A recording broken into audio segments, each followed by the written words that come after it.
Good morning and welcome to this year's National Day Parade. Well, coming up very shortly, that is.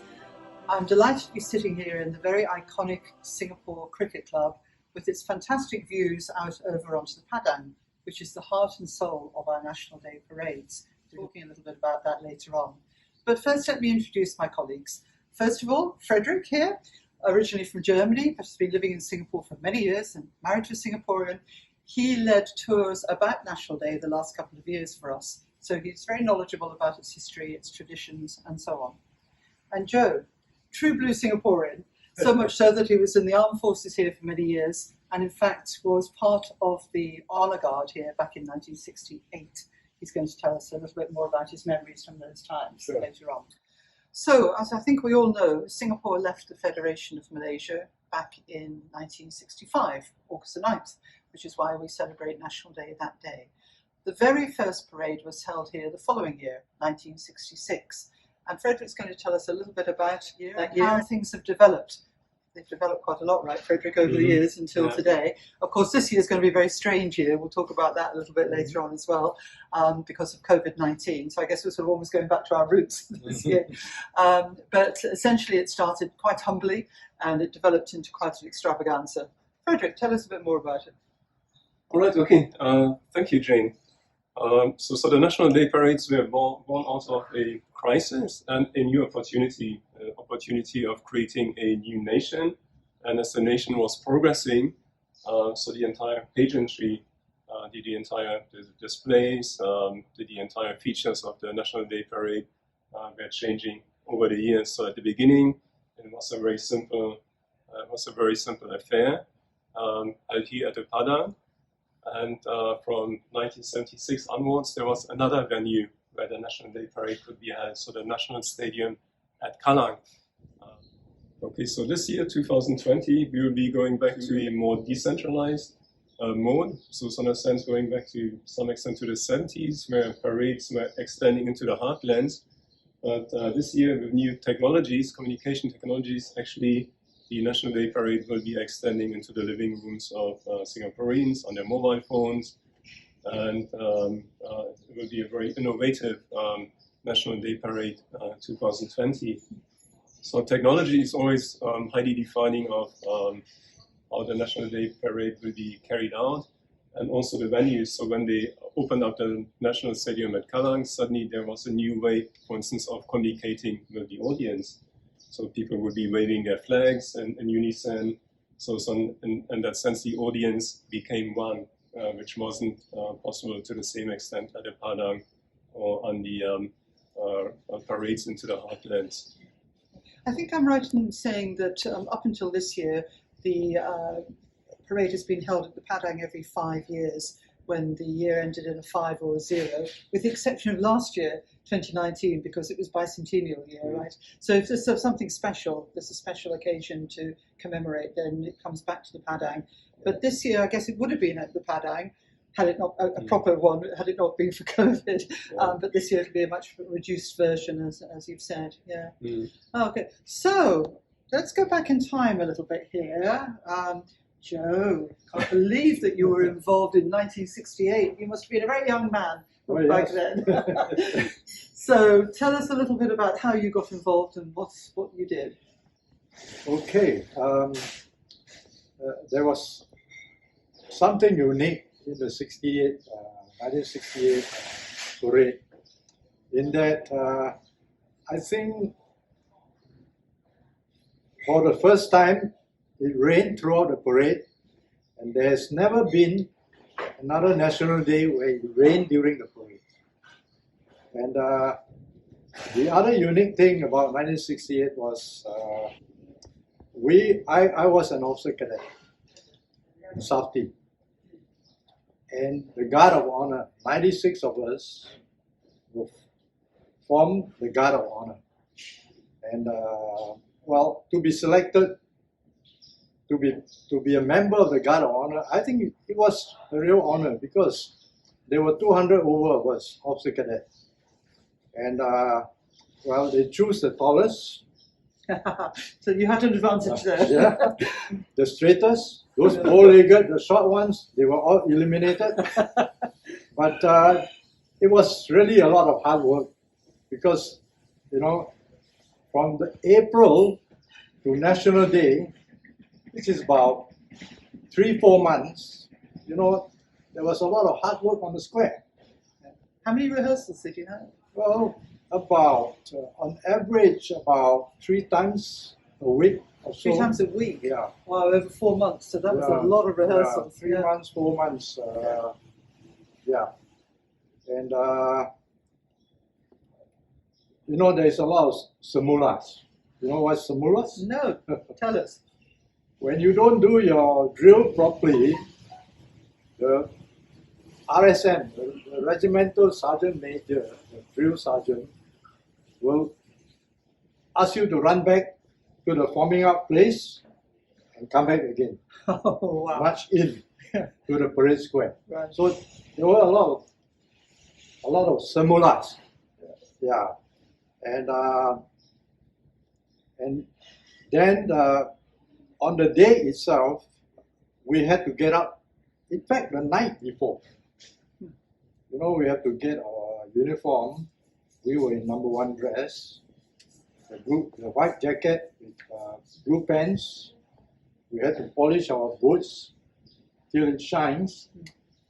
Then the boots have to have this metal stud, so that when you march on the road, you get a lot of noise, yeah. type of sound. Yeah. And so, but on the Padang, you don't hear the foot falling in on the unison. grass, of course, Because the Padang was grass surface. Yeah. So, and then there's one more unique thing that I like to point out for 1968. Because today, the Guard of Honor, after the presidential salute, they fall out. And the rest of the other columns will continue their route march.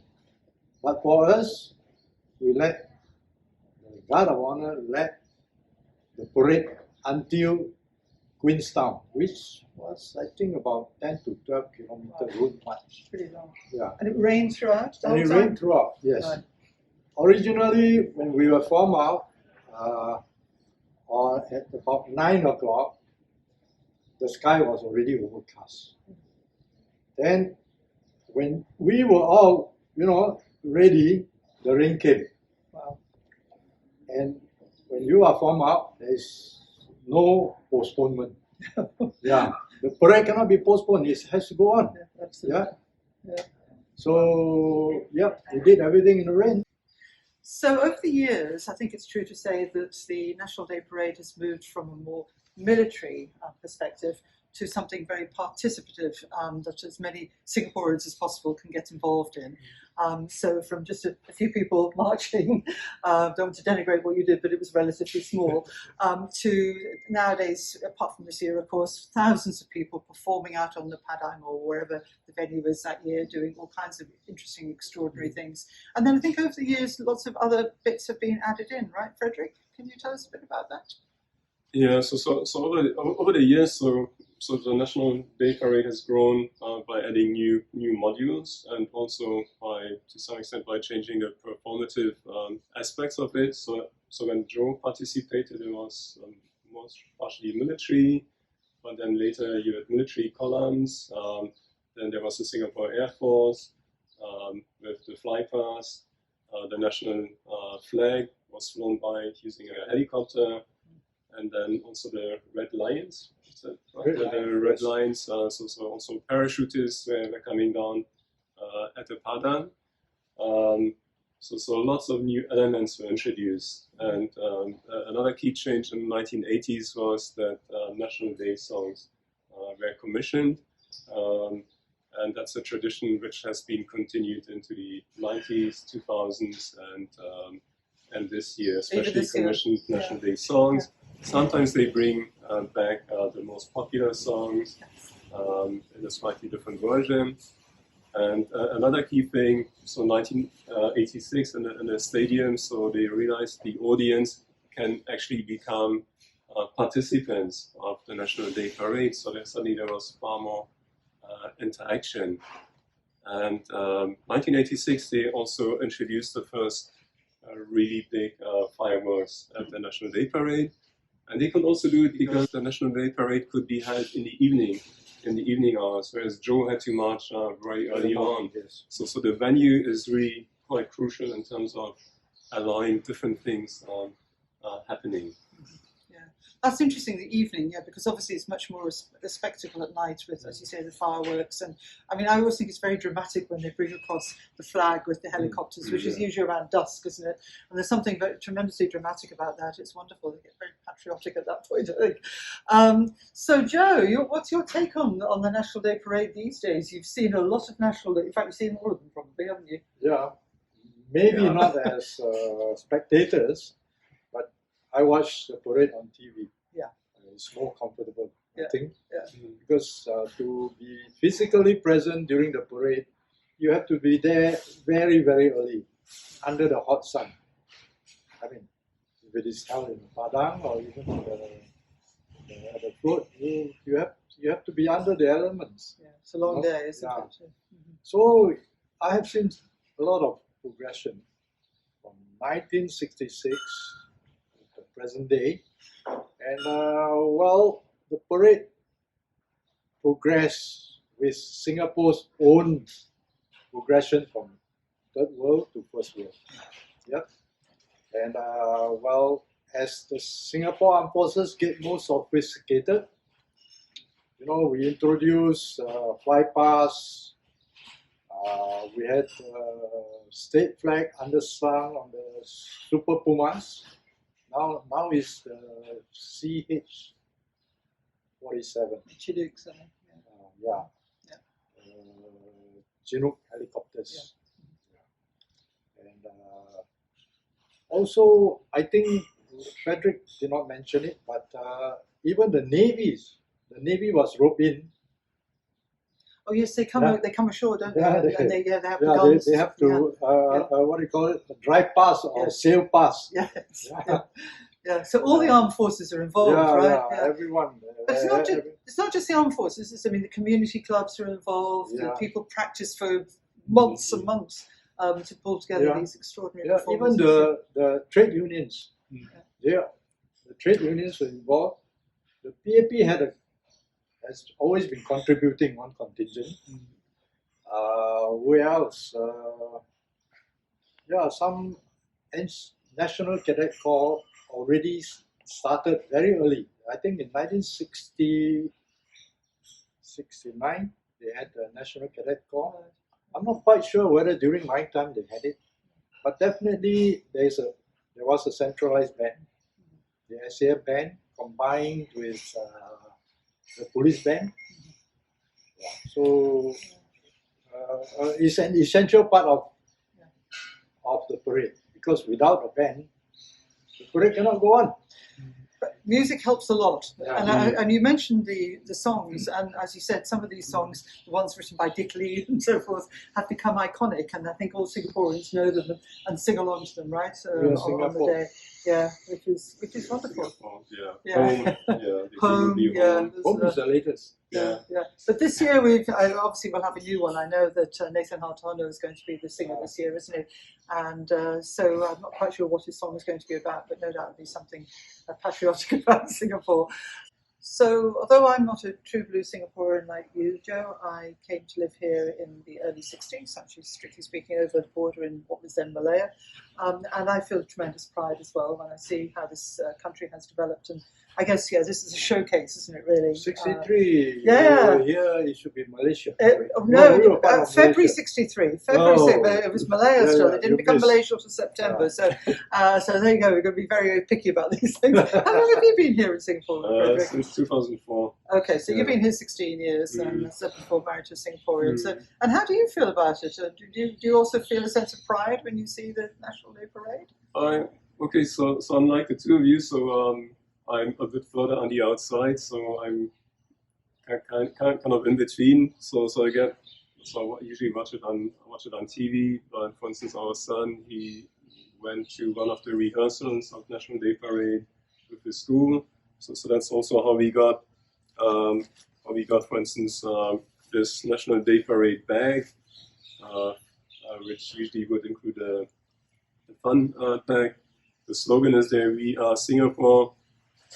Very convenient. Okay, NDP 2018. Right. Otherwise, I wouldn't be able to remember. And then in terms of the motives, they often rope in. There's often school competitions, but they also rope in members from disadvantaged communities. So which is also a theme. Which is also a theme this year. So this year the theme is "Together a Stronger Singapore." A really nice tote bag. My wife collected it like yesterday, and because it's a year of crisis, there's lots of very pragmatic things inside, like a hand sanitizer, okay, A face mask, face mask, and even a thermometer, okay, Fantastic. and some biscuits, a drink. And another piece of artwork. So they roped in primarily 5 school kids, and this is one of the motives. Yeah. Wonderful. So the theme is very much "We are stronger together" this year, partly because of the COVID situation, right? And everybody Together, to a work stronger Singapore. That's fantastic. Yeah. No, well, I think it's a remarkable achievement. This country has really come from, as you said, Joe, from third world to first. And I guess this is showcased every year on the 9th of August. So with that, we're going to take you upstairs and take a little look at the Padang, and Joe can show us where exactly he was way back in 1968. So as mentioned before, we're upstairs on this veranda of the cricket club, and we have a wonderful view over to the Padang itself. And of course the City Hall as was behind us, now the National Gallery, of course, comprising both the City Hall and the old Supreme Court. So Joe, this brings back memories, I'm sure. Oh yes, definitely. 1968, tell us where you came from, where you were standing, where it all happened, where the rain was, everywhere I guess. But all right, we were here early morning, maybe about, I think it was about 7 o'clock or so. We were all already here waiting for the parade to start. The forming out place was over there near the St. Andrew's Cathedral, and when it was time, we marched in into the Padang here. Those days, these two were separate buildings. You know, the former Supreme Court building, and that one was the City Hall. Today they are sort of amalgamated into one single building, and it's now known as National Gallery Singapore.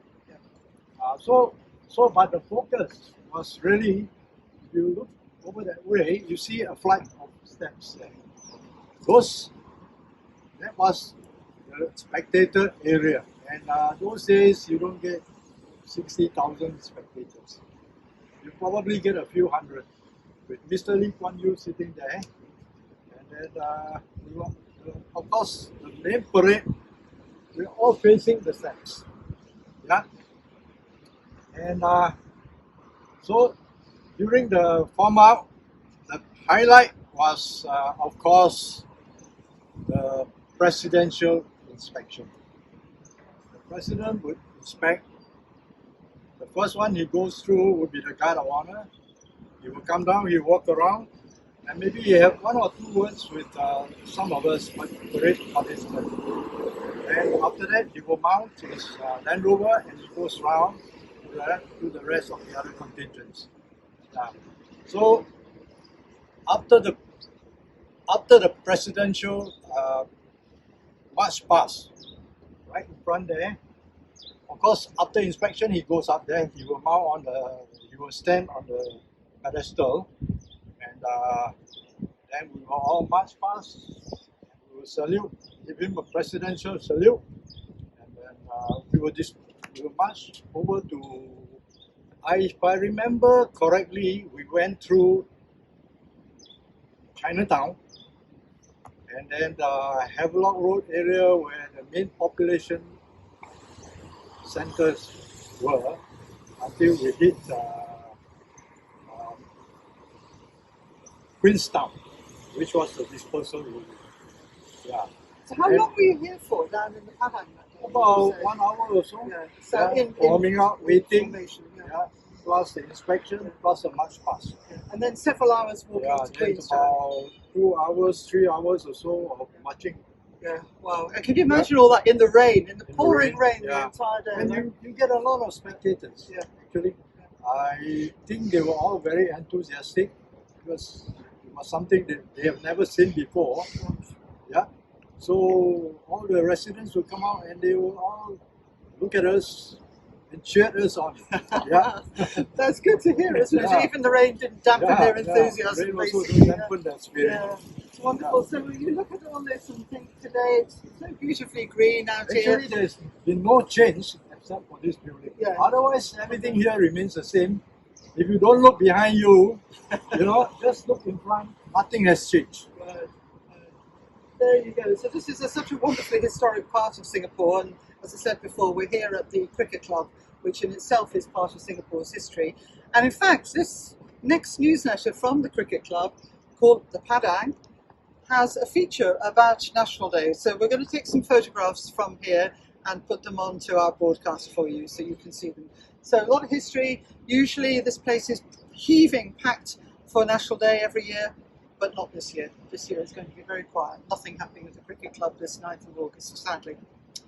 Never mind. Next year, everybody will be back, hopefully. So we're up on one of the terraces at the Cricket Club with this amazing view over the Padang, the old civic district buildings. But over here, on this side, we have some of the more modern buildings, built, of course, on reclaimed land. From here, you can see the Esplanade. You can see some of the hotels. And over there, Frederick, I think we also have one of the more modern venues for the National Day Parade, right? For the Yes. Tell us a little bit about it. Yeah, so that's correct. So on the one hand, the Kallang National Stadium, we can't see it from here. That was the second major avenue. And then when they started thinking replacing the National Stadium, they needed a new avenue. And at that stage, they had already started building a new waterfront or the Marina Bay area, including the Esplanade Theatres by the Bay, so the two buildings which look like insect eyes or like a durian.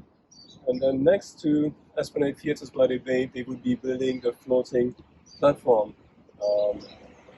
which is currently being revamped as NS Square, National Service Square.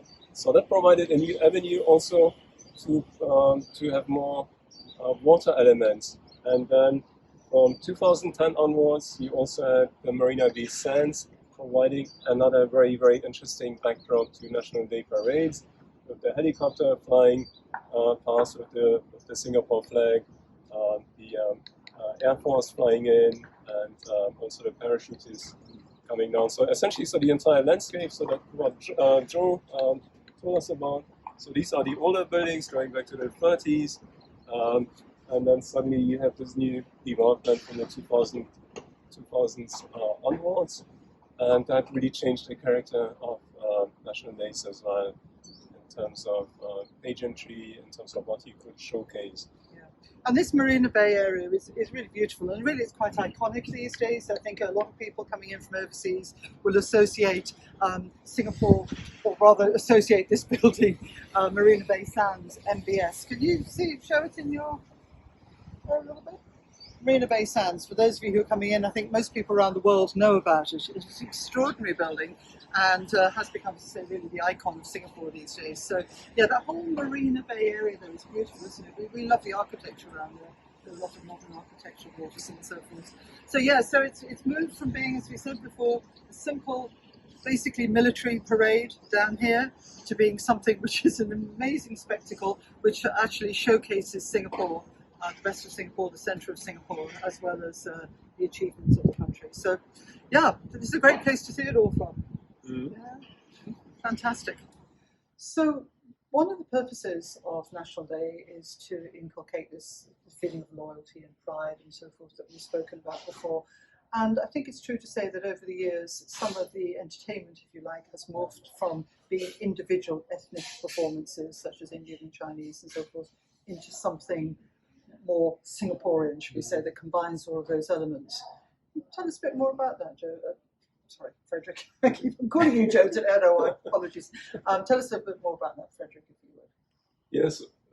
So 1965. So Singapore became a new nation or nation state, or maybe just a state, but without a nation yet. So the nation had to be created.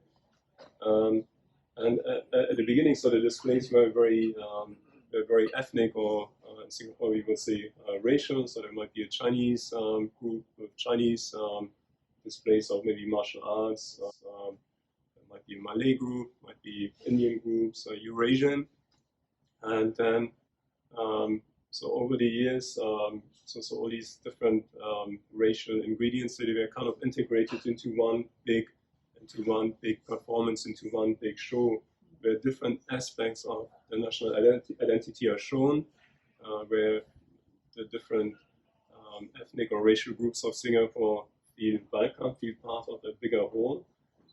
But in terms of rolling the entire display and the entire pageantry and theatricality out, it's very, very different than in the early days. So there's been lots and lots of progress. And one of the key messages, or the key message of National Day Parades, is multiracialism.